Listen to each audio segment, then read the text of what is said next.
يا مساء الفل والجمال على أحلى ناس في الدنيا. حكايتنا النهاردة بتبدأ مع بنت جميلة اسمها كورة، عندها 30 سنة وزي السفيرة عزيزة، وسطها ولا وسط كمانجة، عودها مرسوم على السنجة، من الآخر عود فرنساوي أصلي وزي الصاروخ، دلع وحلاوة على الآخر يابا زي ما انتوا شايفين. لكن للأسف كورة حزينة من جواها، وعينيها كلها دموع، لما تشوفها تحس إنها مش مبسوطة في حياتها.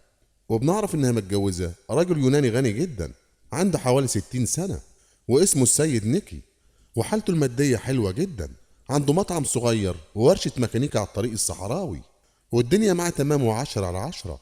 الأحسن من كده إن هو بيحب كورة جدا، ويتمنى رضاها بأي طريقة، لأن هو عارف إن في فرق 30 سنة بينه وبين مراته.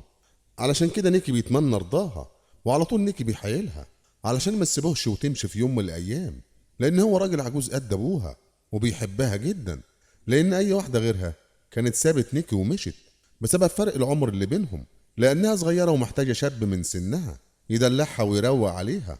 لكن كرة كانت مستحملة وراضية بحظها، لأنها من أسرة فقيرة وعلى قد حالها، وهي عارفة إن نيكي راجل طيب وبيحبها جدا. وبنعرف إن الورشة بتاع نيكي للأسف مش شغالة، لأنه مش لاقي أي عامل يشتغل فيها بسبب وجودها على الطريق الصحراوي، وبتبعد عن المدينة 50 كيلو، علشان كده نيكي قافلها ومش شغالة. وبنعرف إن نيكي فتح المطعم لكل الناس اللي معاه فلوس واللي معاهش، علشان كده ربنا كرمه آخر كرم، والزباين كلها والناس بتحبه بسبب معاملته الكويسة معاهم. وبنعرف يا معلم إن مراته كورة كانت إيده اليمين في المطعم، ونيكي بيعتمد عليها في كل حاجة، وعلى طول واقفة معاه بتساعده. وبتعدي الأيام وكورة خلاص اتعودت على كده، وضحت بشبابها وعمرها مع الراجل العجوز نيكي، لكن في نفس الوقت كانت حزينة بسبب فرق السن اللي بينها وبين جوزها. ومع الأيام حست إن العمر بدأ يعدي بيها، وكمان كان نفسها تخلف أي طفل يملى عليها الدنيا وينسيها الحزن اللي هي فيه.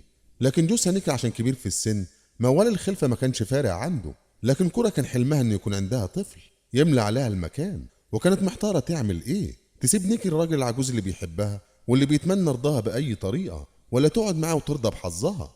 في النهاية كورة قررت إنها ترضى بحظها وتقعد معاه.